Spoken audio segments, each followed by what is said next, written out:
Sorry if you can hear a bit of scratchiness in my voice. I woke up with like the worst sore throat.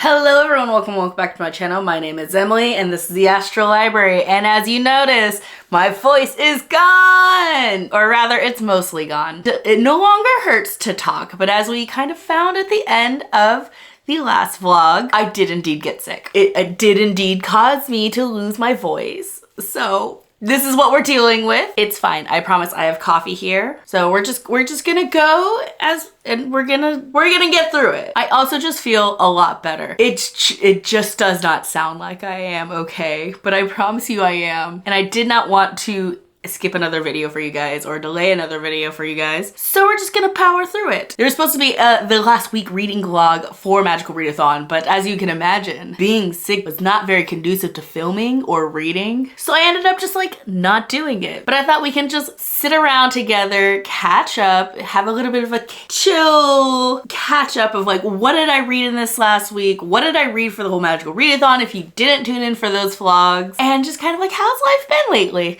So we're nice and cozy. I'm in some comfy clothes. I'm in my bedroom, in my bed. So go ahead and grab a cup of coffee or a drink of your choosing and let's just sit and chat. It'll be lovely. So for Magical Readathon, I ended up reading a lot of books, and even not for Magical Readathon, I ended up reading a lot of books. I have my story graph statistics right here, and they are surprising. So in the month of April, I read a total of 18 books, which totaled out to 4,670 pages. I read a lot this month, and it's so surprising that I read as much as I did because I felt like I was running around a lot. Like, I knew I was reading quite a bit because of the Magical Readathon, but in general, I just like thought, okay, I have those prompts that I need to fill. But other than that, I was just kind of coasting. I wasn't trying to cram a lot into my TBR. I wasn't trying to like read for school, thankfully. So I don't know how I ended up getting all those. Except I kind of do, because in the middle of doing this Magical Readathon, I found a new manga series to read, and I think that comprised of most of the books. And that, of course, is Anonymous Noise by, let me not butcher this person's name, Ryoko Fukuyama. But if you don't know, Anonymous Noise is a music manga where we are following our main character. God, what is her actual name? Because she's called Alice, but her real name is Nino. So our main character is Nino, who is a girl who loves to sing, and she has been singing all her life. In particular, she's been going to the beach every morning to sing her song to try to reach her old friend Momo, who used to live next door to her, and they were super close, but one day he moved away and she never saw him again. And he made this promise that her voice could be a guide, that if she sang, she'd hear him. So she's been singing ever since. Jump skip a few years, she is now entering high school, and everything's kind of coming together. She ends up running into another childhood friend who was composing music for her and also fell in love with her. But she got hints that Momo is back in town, and now she is trying to sing in hopes of reaching him. That's like the most basic synopsis I can give you. Like I said, the story gets really complex really fast. It does deal a bit with a love triangle in a sense. I don't want to call it that because Nino is not actually wavering in who she wants. But you as a reader are feeling for both potential love interests, and like you just want everyone to be happy. And I'm not normally one for like a poly ship. It's not what I like. But this is the one case where I'm just like, man, this needs to be a polyamorous relationship just so everyone is happy, so I'm happy and I don't have to see anyone hurt. Even though I really do like the kind of platonic soulmate aspect going on. I adored reading Anonymous Noise. In fact, I love it. I read 10 volumes of Anonymous Noise during this month, and I loved every single one of those volumes. I am still so obsessed, and I've done the thing, and I hate when I do this, that I love it so much that I don't finish it because I'm not ready for it to be over. So I think I have maybe 2 or 3 more volumes left, and I just haven't touched them because I don't want it to be over. So I've been literally reading everything else other than finishing this series, even though I want to know how it ends, and even though I'm still so obsessed with it and I think about it constantly. I don't know what's wrong with me, but I still haven't done it. And I'll probably have to force myself next month to do it because I don't think I want to try to carry this series on to the point where like I was so close and then I put it off for so long I forget and then I just end up not reading it, because that would be kind of silly. I like it so much I want to collect the volumes, even though I'm not a manga collector. I just simply don't have the room for it. But this is gonna be one of my exceptions. I want it so bad, but I'm not allowed to buy them until I finish it. So maybe that will be motivation enough for me to finish them. Who knows? But in terms of like physical books that I was reading and an audiobook I was actually reading, I have a huge stack of books right off camera over here of all the things I read for the Magical Readathon. The first was actually one of my 24 for 2024 challenge reads, and that is The Assassin's Apprentice by Robin Hobb. This book put me through it. Oh my god. I was so scared to start this book. I cannot tell you enough how scared I was to start it, just because I didn't know what I was getting into. I didn't really know what to expect from the story. All I knew is everyone loved this book and that it's a big fantasy series and it's a big universe, and that if I love it, I'm going to be in for a journey. Spoiler, I loved it. I adored this book. I love Fitz as a character. I think Robin Hobb's writing is so beautiful and captivating, and she has lines that just like stuck out to me as a reader. Like I had to physically stopped reading and reread a line over and over again just because it was like so provoking and it just like intrigued me. It broke my heart. I cried. I am attached to certain characters for like no apparent reason, and I'm so glad I started this, and I'm also mad at myself for starting this because I know I'm going to cry so hard during this entire series, and it's a long one. There are 4 or 5 like series in this, and this is only the start of it. So this is the Farseer trilogy. If you don't know what this book is about, I do recommend going into it blind. I think that's kind of the best way to experience this world. But as a general gist of what's going on, we are following Fitz, who is a bastard to the man that was going to be king. But upon learning about Fitz's birth, he abandons throne, and Fitz is kind of left in a limbo. And he is growing up in the keep with the rest of the royal family. And he's just kind of, I don't want to say lost, but he is definitely wayward in the sense that he doesn't really feel like he belongs with anyone. And he's just kind of running around trying to figure out where he's going to land in life and trying to like manage people's expectations of him. Because as the bastard to the man who is going to be king, everyone has a certain idea of like who Fitz is and what is he going to do with his life. And Fitz has no idea. Fitz is just trying to live his life and to get used to the sudden power he's been thrust into. And along that, he ends up making a deal with the king, in that the king will treat him right and Fitz will always be loyal. And in doing so, Fitz is trained to become an assassin. That is the most basic plot I can give you of what is going on in this book. There's magic, there's political intrigue, there's lovable characters, there's a ton of mystery, there's a very extensive world going on. There's so much, and if you haven't read this series, I highly recommend giving it a try. Again, Robin Hobb's writing in itself, I think, is just worth reading. Even if you don't like click with the characters, I think just, again, her writing's so beautiful and so captivating. Even if you don't necessarily like Fitz, I do know the sequel series like follow different characters. Like Fitz is like the heart of the Realm of the Elderlings series, but he's not the only one, if that makes sense. I love this one. I end up giving this 4 stars because if you watch the vlog, you know why I gave it 4 stars. You know why this book did not get 5 stars. But if that didn't happen, this would have gone a perfect 5 stars, okay? I loved it. I loved every second of it. And even though this is a slower book, it still held my attention start to finish. This battery's gonna die, so I'm gonna go change this real quick and then we'll continue on. Okay, and we're back. So that was the very first thing I read and finished for the Magical Readathon. And after that book, I knew I needed a fucking break. just from the emotional heartbreak, from all the kind of like whiplash the last few chapters had. I needed something to calm my heart. And it just so happened that I pulled an extra prompt from the lore side quest that is going on for the Magical Readathon.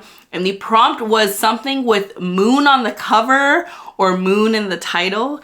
And I decided that this was a perfect time to reread the very first volume of Sailor Moon. And Sailor Moon is one of my favorite animes and mangas of all time. This is my very first anime, so it will always hold a very special place in my heart. I haven't read the start of Sailor Moon in a very, very long time. Just getting to relearn about Usagi's life and the start of her journey and how she becomes Sailor Moon was really, really fun. I just loved every second of it, and it makes me want to go back and rewatch the anime, either if that's the Crystal Moon edition or the OG 90s edition with where she's called Serena. If you know, you know. I might have to do that. I do own the entire collection on DVD, and it's one of my prized possessions. Like, if this house is gonna burst into flames, I'm taking that first, and maybe the second. Of course it was 5 stars. I was not gonna give Sailor Moon anything less than she deserved. So the next book I read was for my Art of Illusion class, which had a very weird prompt. It was specifically the word game or play in the title of the book. And at first I had 0 books that fit this prompt. I didn't own anything. Like, I searched my entire library. There was nothing. But there's one book that's been on my like TBR that I've been wanting to get. And so I decided to just bite the bullet. And that was The Inheritance Games by Jennifer Lynn Barnes. This is specifically the Barnes & Noble like exclusive edition that they did. I thought it was kind of fun, and I wanted it hardcover, so I thought, why not? I knew nothing about this book. I only knew that this book was sold to me as like a Knives Out vibe, and it was a Knives Out vibe. I had so much fun reading this book. More than I thought I actually would, just because it is very much a YA series, and the characters read very YA. I had heard some mixed reviews here and there. Like, some people that I like trust in their opinion, just like, it wasn't very good. But then other people were like, oh no, it was a lot of fun. So I buried my expectation for this. And I think that's the key of how to enjoy this book, is that this is not the most amazing book out there. It's not the most clever, it's not the most well written. The characters aren't like the most brilliant things you've ever seen. But this book is fun. And it filled that itch that Knives Out always leaves in me when I watch it. It's that sort of energy. So the premise of this book is that we are following Avery, who has just lost her mother, and she's kind of living in a rough spot. She doesn't have a lot of money. Her sister's with an abusive boyfriend who makes living at home kind of awful. She's living in her car and just trying to struggle to get by. Until one day, a lawyer shows up saying that Avery has been put in a billionaire's will, and that her presence is necessary to hear the reading of this will. Avery has never heard of this man in her life. She's never met him, and she's like, okay.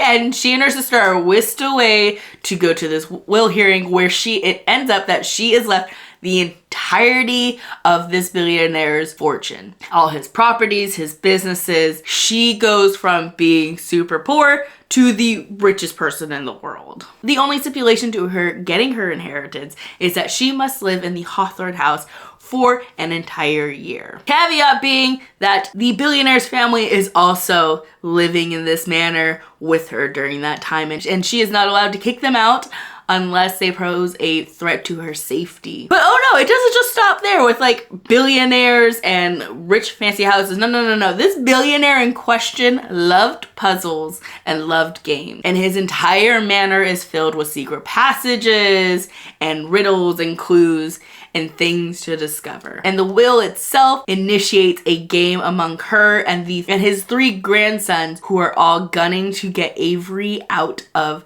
the house so they may possibly get the inheritance back. I'm not gonna say any more about this because the mystery, I think, is half the fun in this book, is like, what is going on? Why is Avery chosen? What does she have to do with this game? Or what are the brothers trying to win through this? Is it really the money? Is it something else?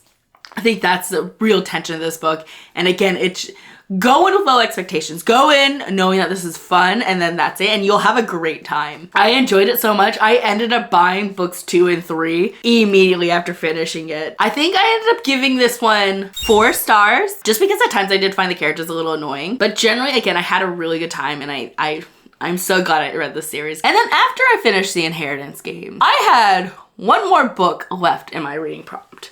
Or so I thought. But then, as you saw in the last vlog, I just like stumbled my way into so many other prompts that I ended up reading an additional 3 more books before I could even get to my final book. And the first of that was Incognegro by Matt Johnson. So the prompt for this one from the side quest was a book with a tree on the cover. And you can see here, there is a tree. It is not a happy tree. It is in fact a lynching tree. What can I say? It did fulfill the prompt. I actually really enjoyed this book. I thought it was a really good and quick read. It's not that long whatsoever. It's under like 200 pages. And this is actually based on a real story. So Incognegro follows our main character, Zane, who is a journalist who is half black and half white. And he is very light-skinned, enough to pass.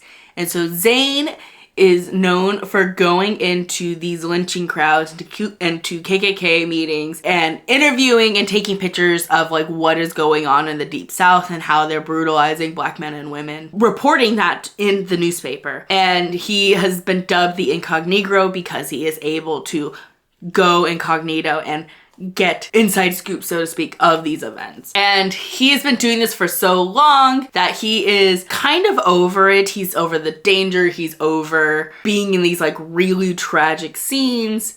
And so he's like, I'm done. I'm not doing it anymore. I want to write other things. Until one day his editor brings news of a new case of a man who's accused of killing a white woman and is in jail and potentially going to be lynched by the KKK and a white mob. And as soon as Zane hears his name, he immediately knows that he has to go down. And so we are following his journey as he's going down into the South one last time, kind of not only sleuth his way into these kind of dangerous spaces, but also potentially free a innocent man. This is a rough read. It does have lynching in this book, multiple lynchings. There are deaths. It can be a very upsetting read, but it's also a good read. I don't really have the words right now to talk to you about like how important this book is and how important the actual story of this is and just like the brutality that is going on during this time. Foggy Sick Brain can't do that, but this was a really, really good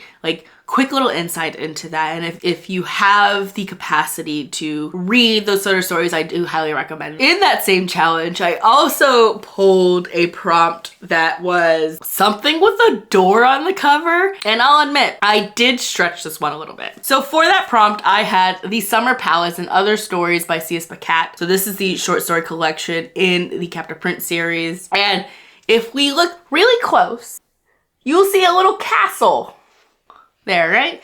A little palace there. And all those palaces are doors. That is how I justify this prompt. I did not want to read a really big book. I looked for something that I had not read that was still fitting in with the prompt, and that was this baby. And oh my God, I'm so glad I read it. I've had this forever, just because I bought it when I was buying out the rest of the Captain Prince series. But I hadn't actually like sat down to read it. And I'm so mad at myself because The Summer Palace is the perfect ending to the Captain Prince series. Like the Captain Prince series is already like the perfect ending to the Captain Prince series. But like The Summer Palace is just something so soft and sweet that I didn't know that I needed to like see these boys again and to see them in love and just like get a chance to be soft with each other and not have like war and death hanging about them in the background. I was kicking my feet and smiling while reading this. It was so good. It was so fun. I didn't love every short story in this collection. I enjoyed, I would say, half of them. So there's 4 in total. So there is The Summer Palace, which is the second one in the collection that is following Damon and Laurent. There is one with Charles, the merchant they kind of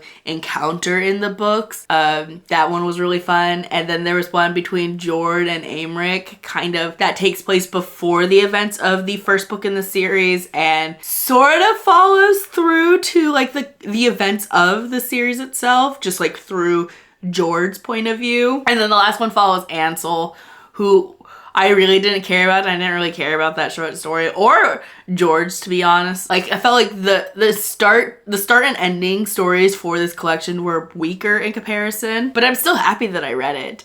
And it makes me want to go back and reread Captain Prince, if I'm honest. Overall for the book, I think I ended up on like a 3.5 to a 4 star for this, just because again, everything wasn't perfect, but the way it made me feel was great. So sometimes that's all it is. Maybe a book doesn't have to be perfect, but it has to make you feel perfect. And this one reminded me of my love for that other series. After reading those, I did start another book for kind of the challenge, but I quickly put it down because I wasn't in the mood for it. And I decided to pick up my last book for my Magical Readathon TBR, which was for a fantasy bingo prompt, where I created a fantasy bingo card and I had to read a book and fill it out. And the book I chose to do that with was All of Us Villains by Amanda Foody and C.L. Herman.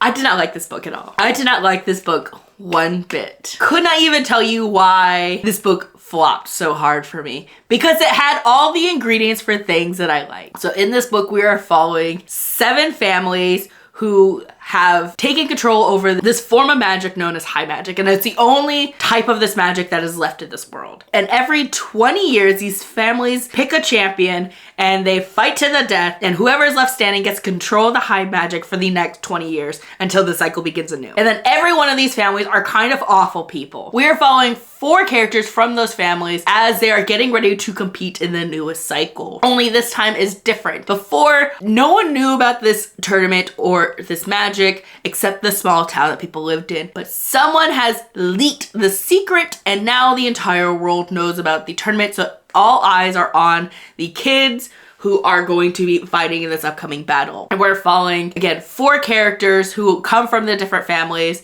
and all have their own expectations and reasons of why they're competing. Some have been raised knowing they're going to be the champion the whole time. Some have been thrust into it. Some have. Everyone has their own motivation. That is all that really happens in this book. Nothing really happens. This is a very, very slow book, and I, honest to God, was just bored reading it. I didn't find any characters like too compelling. The one character I thought was like the most interesting was Alistair, who's like your stereotypical edgelord. I've been a monster my whole life, so I'm gonna continue being a monster, but I'm not really a monster. And even though this is called All of Us Villains, I felt like no one was like truly evil enough. We do get some bloodshed later on in the book, but like even then, nothing happens. I was dreading picking this book up, and even though I was reading it consistently, I did not get any joy in that reading. I ended up giving this book 2 stars, and the only reason I ended up giving it that 2nd star was because I found Alistair's plot lines to be the most interesting. But all in all, I thought the characters were whiny. I thought the plot moved too damn slow. Like, this is supposed to be a death tournament book, and the death tournament doesn't even start until I want to say like 3/4 of the way into this book. And even when it does start, like nothing happens during it. It's a lot of like moaning and weird romances between characters, people like regretting their life choices. And I'm glad that it's done and I don't necessarily have to think about it again. Okay, we're almost done. So the next book I read was something I was reading all month technically, but I can only read it in like under certain circumstances. And that book, of course, is The Adventures of Amina Al-Sirafi by Shannon Chakraborty. So this was the Archivist book club pick of the Magical Readathon, and I own the book physically. I have the Fairyloot edition, which is so gorgeous. I'm so happy I own this book. But I knew that I wasn't gonna be able to sit down and read this big of a book on top of Assassin's Apprentice and just everything else I had to read. So at first I didn't think I was gonna have a chance to like join in the book club pick for the Archivist, but then I found out that my library has the audiobooks and they have the physical CDs available. So I ended up listening to this book during my drives to and from school, because I have to drive for about an hour each way and I go 3 times a week, so I was guaranteed at least 6 hours. And the audiobook for this was amazing. It made my drive so much fun. I adored the narrator and I loved this book so much. So The Adventures of Amina Al-Sirafi follow our main character, of course, Amina, who is a retired legendary pirate / smuggler. And she has been living her life, just raising her daughter in relative peace, until one day the rich mother of one of her former crewmates demands that she goes and rescues her kidnapped granddaughter, who's been taken by this foreign sorcerer for some nefarious means. And at first Amina's saying, no way, I'm retired, I do not want to get involved in this any longer, but she is offered a once in a lifetime amount of money to go and do this, and Amina can't find herself to turn it down. And so once more, Amina goes off on an adventure, rounding up her old crew, trying to save her old crewmate's daughter. Let me tell you, Amina goes through it in this book. I did not know that this was the first book in a series, and I can tell you that I am going to be pre-ordering every book in this series.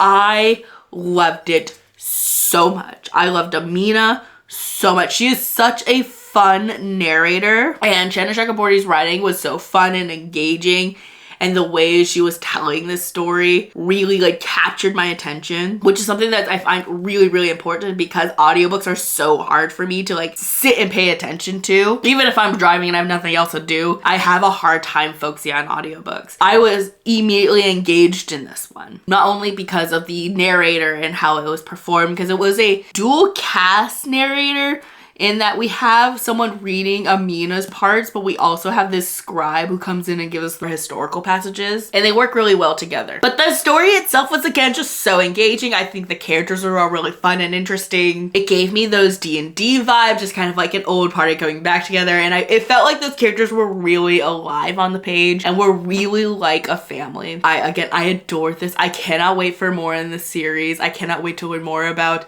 Amina and her daughter and just the more magic in this world. It was so, so good. I highly recommend it. I highly recommend reading or listening to the audiobook if that is your jam. Because again, for someone like me who like doesn't like audiobooks, I was still very much sucked in and it held my attention. Unfortunately, there is actually one DNF for this month, and that was actually the third book I'd read for my challenge prompt, and that is Scum Villain Self-Saving System by MXTX. So this is for the Portal Magic or like Portal World prompt, and honestly, I read the first like third of this book and it wasn't hitting for me. I love MXTX so much, and I love Heaven Official's Blessing and Grandmaster Demonic Cultivation, but this book just like didn't connect with me the way those two did. I don't know if it's because this is her first book or that I just wasn't interested in the characters, or it was just the wrong time to read it, but I was just reading to read and I didn't particularly care. The premise of this one is that we are following Shen Yuan, who is just this your normal guy who loves books, and he was reading this one series and he was so mad at the ending he dies. And as he dies, he wakes up in the body of Shen Qiu, who's this fellow right here. He wakes up in Shen Qiu's body, and Shen Qiu is the mentor to the protagonist of the novel he was just reading. But he is not a very good mentor to this protagonist. He's actually kind of cruel, and he ends up dying in the events of the novel. And Shen Yuan's like, I don't want to be this way.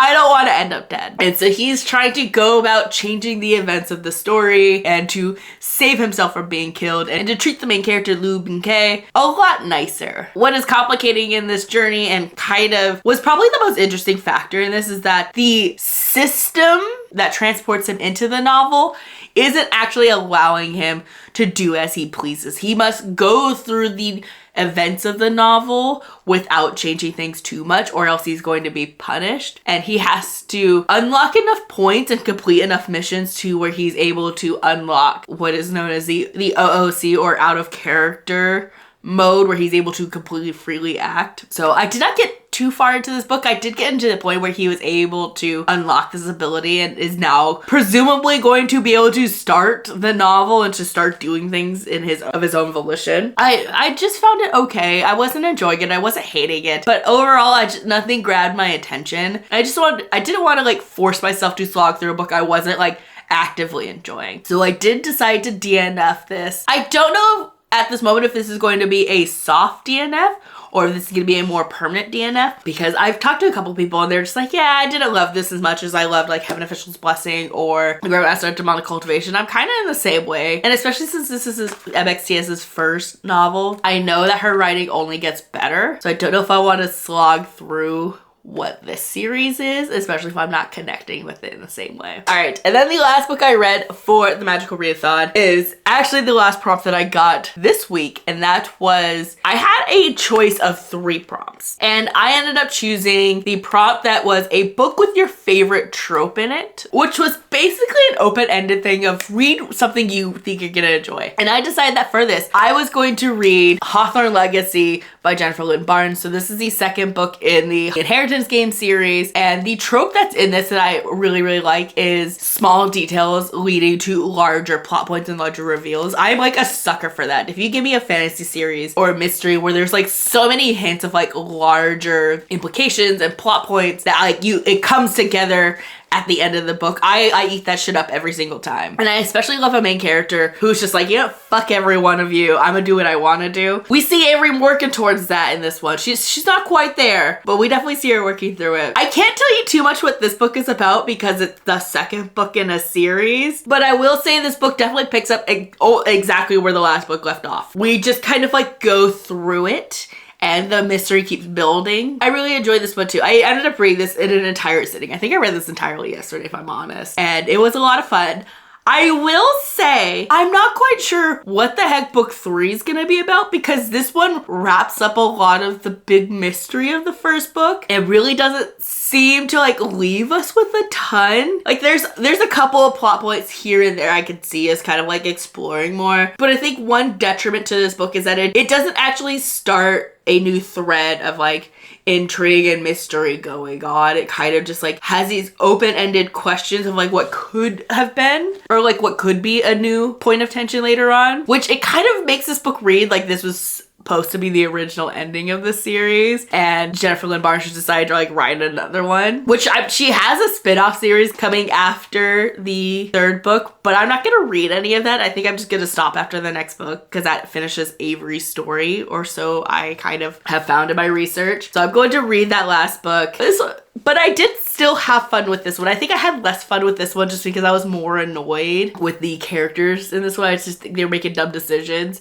And there was a lot more focus on the romantic aspect going on between Avery and a couple of the brothers. I was actually talking to my roommate about this because she read the first book and she's annoyed because she wanted some romance, but she doesn't root for any of the boys. And I don't care about the romance at all. Like if there was no romance in this book, I think it would be better, just because I don't really like any of the boys and any of like her potential love interests. I don't think she has chemistry really with any of them. My personal favorite is Nash. Like Nash is the best brother, like by far, miles and leagues he's the best. But for Avery, I'm Team Avery and money, honestly. Like, let her have her money, let her have this life of luxury, let her take a goddamn nap with her, and let her sister be goth. I could care less about her actually having a romance than the brothers. And so that the amount of time dedicated to the romance in this book, I think kind of turned me off and was a little less interesting for me than the first book. But I still overall had a good time. I think I rated this 3.5 stars. So still quite a good time. Still a lot of fun. And again, I read this an entire sitting. I am again interested in seeing how this series is going to end up after the events of this book. I feel as if I didn't pick up book 3, I'd still be okay with ending here, but I want to know what's gonna happen in the third book, so I will be picking that up probably in the next week, or if I'm honest. I do want to see how this ends. All right,